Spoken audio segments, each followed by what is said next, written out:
Boa tarde, meus queridos irmãos da doutrina espírita. Estamos aqui mais uma vez reunidos, para mais uma reflexão em cima dos ensinamentos que essa doutrina nos traz e tenta nos esclarecer da melhor forma. E refletir sobre os ensinamentos de Jesus é algo muito grande, muito gratificante. E então hoje nós escolhemos o tema Sede Perfeitos. Esse tema ele está em Mateus, capítulo 5, versículo de 43 a 48. Então, para nós iniciarmos a nossa reflexão, eu vou ler ele na íntegra e depois nós vamos pegando cada pedacinho. Ouvistes o que foi dito: amarás o teu próximo e odiarás o teu inimigo. Eu, porém, vos digo: amai os vossos inimigos e orai pelos que vos perseguem, para que vos torneis filhos do vosso Pai Celeste, porque ele faz nascer o seu sol sobre maus e bons, e vir chuvas sobre justos e injustos. Porque se amardes os que vos amam, que recompensa tendes? Não fazem os publicanos também o mesmo? E se saudardes somente os vossos irmãos, que fazeis demais? Não fazem os gentios também o mesmo? Portanto, e aí vem a frase, sede vós perfeitos, como perfeito é o vosso Pai Celeste. Então, nós vamos começar pela última frase, Então, essa frase ele é um imperativo, sede perfeitos. Ela tem caráter de mando, de autoridade, exprime uma ordem. Mas se nós pararmos para pensar, meu Deus, como assim? Sede perfeitos como vosso Pai Celestial. O que Jesus estava querendo dizer nesse momento? Porque nós nunca vamos ser perfeitos como nosso Pai, Tanto que na pergunta 13 do Livro dos Espíritos, quando Kardec tenta colocar alguns dos atributos divinos, e o que os espíritos respondem, que um deles é ser único. Então, se ele é único, tem alguma coisa aqui que não está muito se encaixando, E nós temos sempre essas dúvidas quando nós estudamos as passagens de Jesus, porque elas às vezes parecem que são muito distantes daquilo que nós podemos conseguir, daquilo que nós podemos entender, E aí essa é uma delas. Como é que nós vamos ser perfeitos? Se nós fôssemos perfeitos como o Pai, então existiriam muitos deuses, E não é isso que nós entendemos e sabemos que realmente não poderia haver mais do que um, comandando isso tudo. Então nós vamos, já em primeiro lugar, nós vamos lá na origem da palavra. O que essa palavra significa? Então, perfeito, ela é de origem grega, tem origem na palavra télios, que quer dizer maturidade. Quando a pessoa atingiu a plenitude para o qual foi criado. Então, aí a gente já vê que essa perfeição é uma perfeição relativa e não absoluta, Que ele atingiu a plenitude para o qual foi criado. Então, a nossa perfeição, ela vai atingir isso, a plenitude para o que nós fomos criados, É como se dissesse, olha, para que vos torneis perfeitos, faça o teu melhor. Faça aquilo que tu já entende, faça aquilo que tu já conhece, Então, agora tem uma outra palavra, que é uma palavra assim bem chave, e que realmente eu nunca tinha parado para pensar sobre isso. Que ele usa, ali ele diz assim, sede vós perfeitos, como perfeito é o vosso Pai Celeste. Ele não falou como nosso Pai, mas é só um. O Deus é único. Por que essa distinção? Porque horas, e aí pesquisando, nós vamos ver no Evangelho, que horas ele fala vosso, horas ele fala meu Pai. Vosso e meu. Tem até um momento em que, uma só vez em que ele diz a palavra nosso. Mas mesmo quando ele diz a palavra nosso, ele está se referindo a nós, que é no Pai Nosso, quando ele nos indica o Pai Nosso. Então ele diz assim, ó, portanto vós orareis assim, Pai Nosso. Então ele está dando uma indicação, como é que nós vamos orar? Não é como ele ora. Claro que aqui já dá para nós entender que a oração dele com o Pai tem uma outra conotação muito mais profunda, né? E ainda depois que acaba o Pai Nosso, ele ainda complementa dizendo assim, porque se perdoardes aos homens as suas ofensas, também vosso Pai Celeste vos perdoará. Se, porém, não perdoardes aos homens as ofensas, tampouco vosso Pai Celeste vos perdoará. Então, mesmo ali quando ele usa o nosso, ele está usando o nosso, dando uma indicação para nós, né? Então, quando ele fala meu Pai, nós podemos ver que é a relação que ele tem com o Pai. Como ele compreendia esse Pai. O trabalho de Jesus com o Pai e para o Pai, que é muito diferente daquele que nós entendemos e que nós conseguimos, né? Então ele tem muitas passagens que eu gostaria até que vocês pesquisassem no Novo Testamento. Então ele diz assim, meu Pai trabalha até agora e eu também. E ali vai, né? Na casa de meu Pai há muitas moradas. Tem muitas frases onde ele usa o relacionamento dele com o Pai. Mas ele também tem muitas com o vosso Pai, né? Então, o vosso Pai é o nosso entendimento de Deus. Então, aí ele diz assim, ó, vós fazeis as obras do vosso Pai. Então, nós podemos fazer as obras do nosso Pai, aquilo que nós temos condições de entender e de praticar, né? Eu subo para meu Pai e vosso Pai. Veja só, para meu Deus e vosso Deus. Então, ele está sempre colocando essa diferenciação. O que eu conheço do meu Pai e o que vocês conhecem do Pai de vocês, né? Então, ele se refere sempre em sentido relativo. Se ele dissesse, sede perfeitos como perfeito é o meu Pai, ele estaria falando algo impossível de nós realizarmos. Jesus, ele cuida do universo, ele cuida dos mundos, e nós não estamos ainda conseguindo administrar o nosso mundo íntimo. Então é claro que ele não poderia falar como se fosse, né, nosso. Se ele dissesse como nosso, ele estaria generalizando. E cada um está num grau de evolução diferente. Então, com isso, ele colocou um limite na nossa perfeição, né? Então, essa perfeição, ela é relativa. Ele nos trouxe a ciência de ligação com o Pai, né? Então, esse texto, ele deixa bem claro, nos delimita aquilo que nós podemos ter alcance. E esse alcance, ele vai aumentando com a nossa evolução. As inúmeras reencarnações são para isso. Para que nós possamos ir crescendo, não só intelectualmente, mas moralmente. E conforme nós vamos evoluindo, a nossa capacidade de entendimento aumenta. Entenderam? Então é isso que está acontecendo.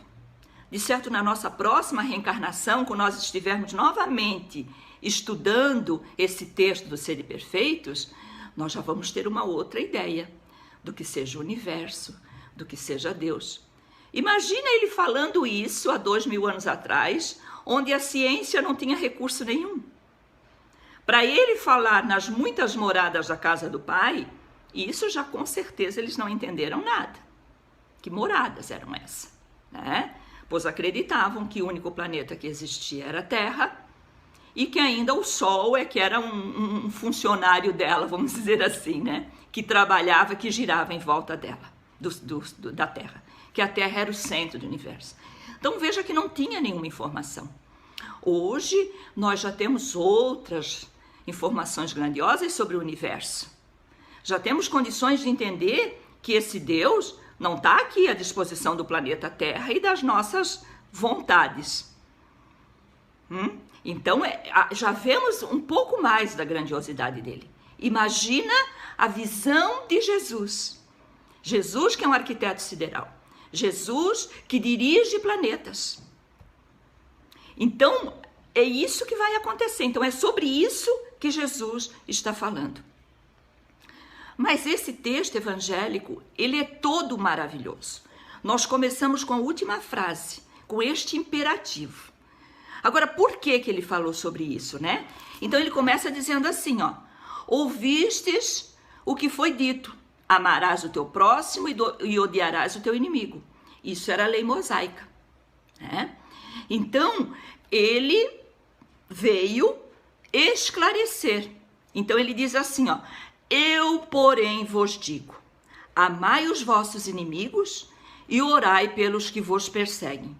Pensa isso, ele falando isso há 2000 anos, né?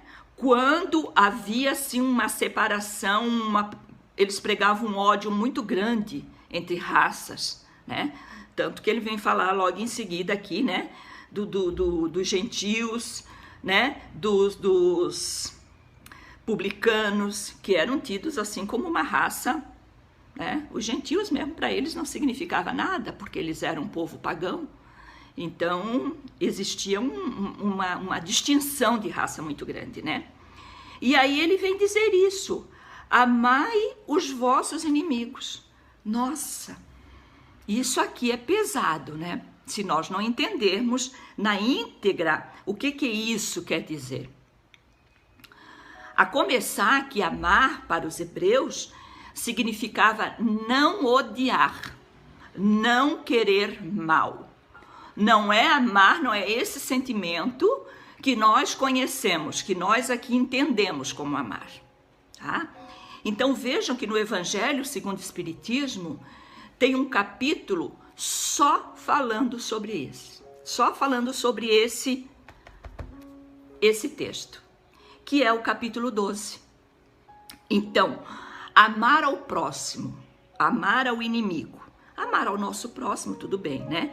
Mas amar ao inimigo, para nós é uma coisa assim, parece muito difícil. Mas o que isso quer dizer? E ali está muito explicadinho. Eu faço assim, peço que vocês leiam todo esse capítulo. Vocês vão entender muito bem. Eu não posso aqui ler, né? Porque senão o tempo nosso não permite. Mas quando amar o nosso inimigo, nós pensamos assim: como que eu vou amar um inimigo? Como que eu vou viver com o inimigo? Como que eu vou compartilhar da minha casa com alguém que é meu inimigo? Então não é isso.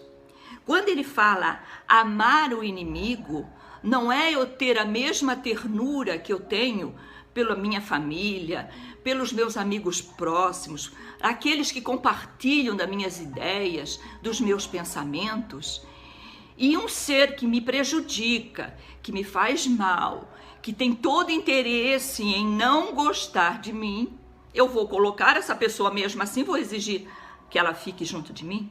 Já para começar, a gente não consegue, né? Às vezes tem alguém que, por mais que a gente queira se aproximar, ela também não quer se aproximar de nós, né? Então eu não posso ter, por exemplo, uma confiança em alguém que eu sei que me trai, né? Eu não posso ter esses laços de simpatia, conseguir ter esta convivência, porque a própria lei da física já não permite, porque as nossas energias, as nossas vibrações espirituais, elas são, cada uma tem um tom, e vai entrar em sintonia com aqueles tons que são equivalentes. Então, são questão de vibrações. Então, tanto que tem pessoas que se aproximam de nós e a gente logo, nossa, parece que eu te conheço há tanto tempo. Ah, de certo já nos conhecemos de outra vida. Às vezes não é. Às vezes é simplesmente essa conexão energética. E outras pessoas, que às vezes até dentro da família, que a gente diz, não dá. Meu santo não cruza com o santo do fulano. Questão de vibrações. Estamos em pensamentos diferentes. Eu penso uma coisa, ele pensa outra. Então, como é que vai haver uma conexão? Não há. Mas há uma maneira de nós vivermos, né? Então, essas diferentes sensações vão fazer com que nós tenhamos diferentes escolhas, né? Então, o que é esse perdoar? O que é amar os inimigos? É exatamente não ter contra eles nem ódio, nem rancor, nem desejo de vingança. Por quê? Porque nós, principalmente espíritas, já entendemos que cada um de nós tem um grau de evolução diferente. Primeiro, que nós temos que entender que nós somos todos irmãos, porque saímos do mesmo Criador. Todos nós tivemos a mesma criação e todos nós temos a mesma meta, o mesmo destino, que é a perfeição. Então, quando eu vejo um irmão tendo prazer em ter atitudes negativas, agressivas, caluniosas, eu tenho que pensar assim, meu Deus, coitado, né? Coitado. Porque é um irmão que ainda não adquiriu o mesmo grau de evolução. E mesmo porque nós temos o conhecimento de que toda causa tem um efeito.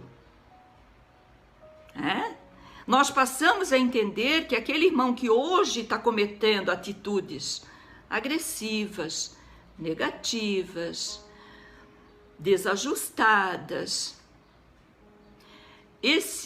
de separatividade das pessoas, esse irmão é um irmão que depois vai reencarnar e ter que passar por todos os tipos de situações até adquirir o amor, a compreensão, a tolerância, né? Então nós entendemos que a lei de Deus, ela é justa, ela é única, ela não tem exclusividade. Esse eu escolho, esse não vai sofrer nada. Não, ela é única no universo. E ela é eterna. E ela é infinita. Essa palavra tão difícil de nós entendermos, né? É infinita. Sempre ela vai ser atual, né? Então é não opor obstáculo à reconciliação. Quando a pessoa erra e ela nos procura, nós não devemos opor obstáculo, mesmo que aquilo seja muito difícil, mas deixar essa pessoa entender que nós queremos que ela continue, que ela sobreviva, que ela mude, que ela seja feliz, né? Então, é quando tiver uma oportunidade, nós estendermos a mão, tentar alcançar essa pessoa, se não for com proximidade, porque tem casos que realmente não dá, é muito difícil, mas através do nosso pensamento, da nossa prece, né? Por que nós temos que fazer isso? Porque quando nós ficamos vinculados ao mal que nos foi feito, esse mal passa a ser nosso. Por isso Jesus fala aqui da importância do perdoar o inimigo e do amar, do ter esse sentimento de compaixão para com ele, porque quando eu me vinculo, eu estou trazendo esse mal para mim. E aí a coisa só aumenta. Em vez de diminuir, que esse tem que ser o processo. O processo é de evolução. e não de atraso, né? E a mesma coisa, nós ficamos assim, nós espíritas indignados, e às vezes a gente vê espírita se posicionando na rede social, porque a rede social agora, sim, a gente consegue ver a maneira que cada um tem de pensar, né? Se posicionar a favor da pena de morte. Fulano tem que morrer. E aí, o que resolveu? Matou o corpo, mas e a alma? E o espírito? Vai para o plano espiritual ainda mais revoltado, com mais ódio, se unindo a falanges que já pensam negativamente, formando uma corrente de ódio ainda maior para trabalhar junto àqueles que ele já odiava. Para isso, a prisão é uma das maravilhas da lei humana, porque o que ela significa? E não estamos falando no contexto que ela está acontecendo, né? Não da forma dos presídios que existe, que nós sabemos que tá bem complicado, né? Mas o objetivo, a lei é para tirar da sociedade e tentar recuperar. Então, se nós desejamos a pena de morte, nós não estamos dando a oportunidade da recuperação. E Deus, nosso Pai, nos dá oportunidade todo dia. Pensa se hoje nós somos assim, o que nós já não fizemos. Mas Ele não olha. Ele não olha isso, Ele não determina você eu vou perdoar e o outro não. A lei é igual, Ele ama todos igual. E o livro, eu primeiro li o livro, né, A Cabana, agora me veio isso, e tem o filme também.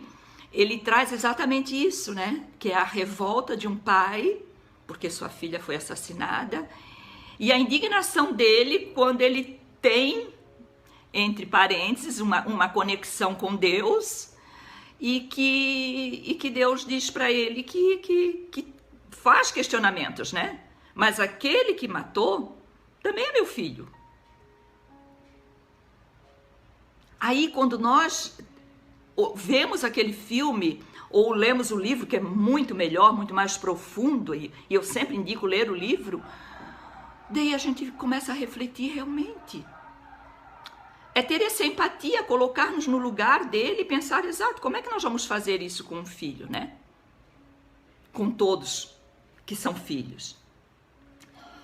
E além de tudo, ainda pensarmos que esses seres, quando passam para a vida espiritual, com esse ódio, eles vão se tornar os famosos obsessores que nós temos tanto medo, né?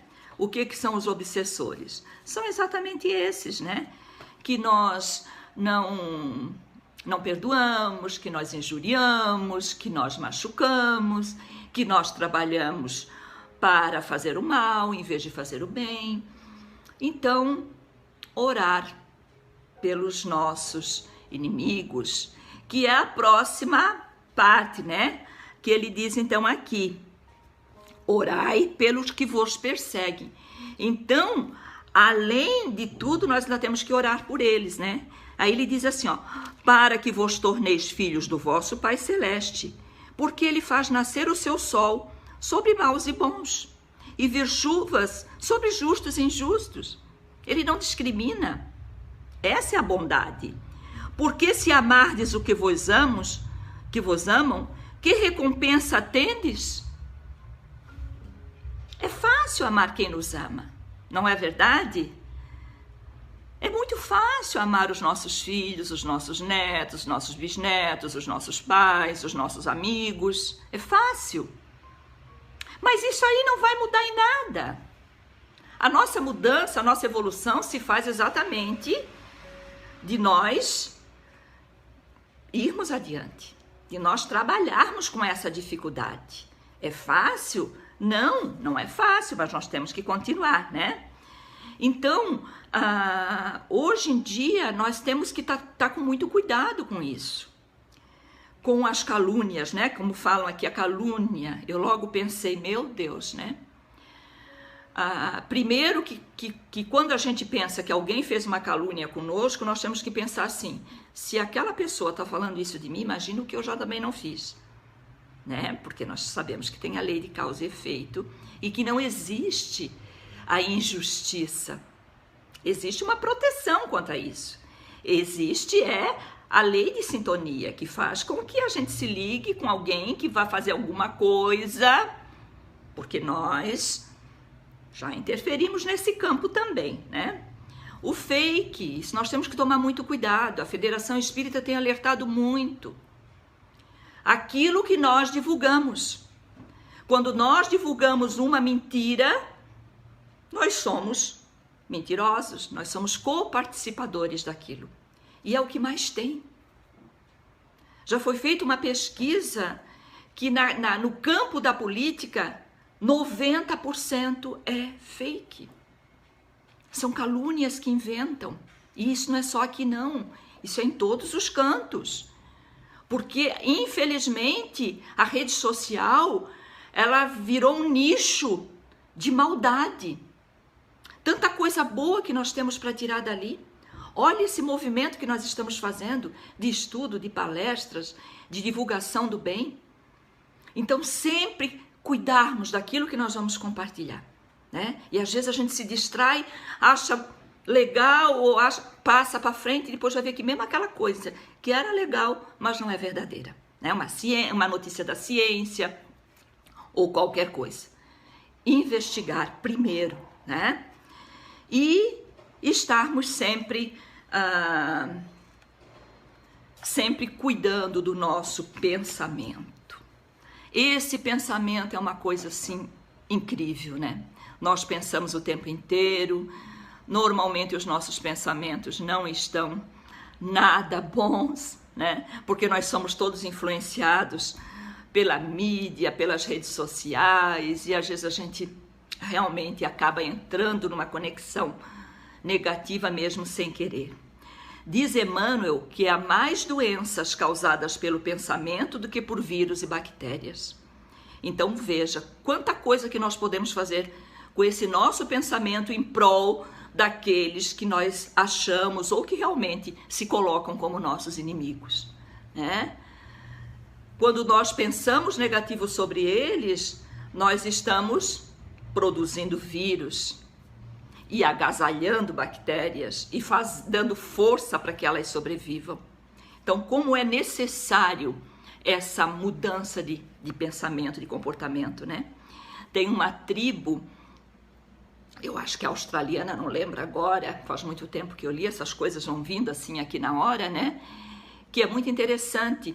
Lá nessa tribo, quando alguém está tendo atitudes negativas, está com raiva de si, está com raiva da vida, está com raiva de alguém na tribo, eles pegam essa pessoa, colocam no centro do local deles ali e ficam todos em volta, dizendo palavras bonitas, lembrando aquela pessoa das coisas boas que ela fez, de quanto ela é importante. E eles ficam falando, são 2 dias eles ficam fazendo isso. De tempo em tempo vão ali, se reúnem e falam. Até que aquela pessoa saia daquela conexão negativa, triste, doentia, e passe a se conectar novamente com eles, com o bem. Porque esse povo maravilhoso, eles têm uma conexão com o divino, com a natureza muito grande. É um povo que nós deveríamos ter assim uma gratidão infinita. Eu adoro, sempre que eu vou estudar alguma coisa, eu ir pesquisar como eles se colocam diante de tal situação. Então, os índios americanos e australianos, eles são muito divulgados, tem muita coisa sobre eles, né? Os nossos aqui quase não tem nada, que são também incríveis e são maravilhosos e fazem tanto bem para nós, através do conhecimento e o cuidado que eles têm, né? E aí, cuidarmos dos nossos pensamentos, como nós falamos, dessas conversas mentais que nós temos, né? Eu lembro quando eu comecei a estudar sobre pensamento, que falava que nós tínhamos quase 50 mil pensamentos por dia. Hoje os estudiosos, porque os aparelhos vão se modernizando, dizem que nós temos 70 mil, mais de 70 mil pensamentos por dia. Que coisa, né? Quantos será que se aproveita disso, né? Não sei, não estou julgando ninguém, estou pensando em mim, né? E às vezes nós somos tão infelizes, né? Achando que nós nunca podemos fazer nada, que nós temos dificuldade de perdoar, que nós temos dificuldade de fazer, né? Mas, segundo consta até na questão, acho que é 909 do Livro dos Espíritos, que fala que o que nos falta é a vontade, né? Nós temos muita dificuldade de imprimir essa vontade dentro de nós para fazermos isso, né? Termos pensamento de amor, temos pensamentos de perdão, de trabalhar isso dentro de nós, aqui na nossa intimidade, quietos, ninguém precisa saber, né? Então, ele começa assim, né? Trazendo essa proposta ali contrária ao que era, né? E ele apresenta, então, nisso tudo aqui, o que nós temos que entender, né? A justiça divina, o amor dele, né? Principalmente a justiça. Eu acho tão importante, eu sempre digo, quando eu busquei informações e cheguei no Espiritismo, era exatamente porque eu não aceitava esse Deus justo que a gente aprendia, nas outras religiões também se aprende, né? E a gente vê essas diferenciações todas que tem. Então, eu comecei a entender isto quando eu entrei na doutrina espírita. E entrei mais por isso, para entender que ele é justo 100%. Que nada que nos acontece, que nos alcança, é pela falta do seu amor, é pela falta do seu cuidado. E essa justiça nós temos que implantar dentro de nós. Quando nós formos justos, vocês vejam como tem ligação com isso. A nossa justiça com amor aos inimigos. Porque a nossa justiça ela é muito limitada. Ela sempre se faz sobre o nosso olhar. Aquilo que eu acho justo para mim. Vamos dar um exemplo aqui para encerrar. Por exemplo, nós temos vamos fazer com o Espiritismo. A Federação Espírita tem lá um diretor que é muito simpatizante com o Grupo Espírita Chico Xavier e nos favorece em certas coisas, tá? Nos coloca em primeiro lugar, fica nos favorecendo. Nossa, que maravilha, né? A gente não para pensar assim, puxa, mas por que não está favorecendo a outra casa daqui? Por que não está favorecendo as outras casas da URI? Está favorecendo só nós. Veja como nós somos, nós não paramos para pensar isso. Mas se favorece a outras, escuta, e por que nós somos deixados de lado? Vocês estão entendendo como é que é a nossa justiça? Então, nós ainda não temos esse olhar na sua totalidade, né? E é isso que nós precisamos trabalhar. Trabalhar mais o amor, mais esse perdão, né, interno, através dos pensamentos. E essa prece que alcance a todos os nossos irmãos que sofrem. Enfim, vermos todos como nossos irmãos. Então, eu gostei muito de ter estudado, eu sempre gosto de trazer o meu depoimento, né? Porque cada vez que eu estudo, eu aprendo muita coisa. E esse entendimento aqui do vosso e do meu, para mim foi uma coisa assim incrível, sabe? Que hoje tem articulistas já falando sobre isso. E foram eles que me trouxeram essa informação, né? Foram outros expositores que já estudaram e que eu peguei um pouquinho de um pouquinho de outro, né? E acabei entendendo o que é esse ser de perfeitos. E entendi que nós temos que fazer a nossa parte dentro daquilo que nós já conhecemos. E como nós conhecemos que nós temos que perdoar, que nós temos que amar, que nós temos que ser justos, então vamos procurar fazer esse trabalho interior.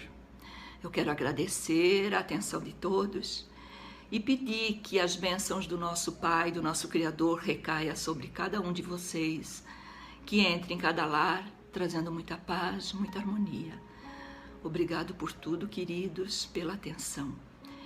Que Jesus nos abençoe. Que assim seja.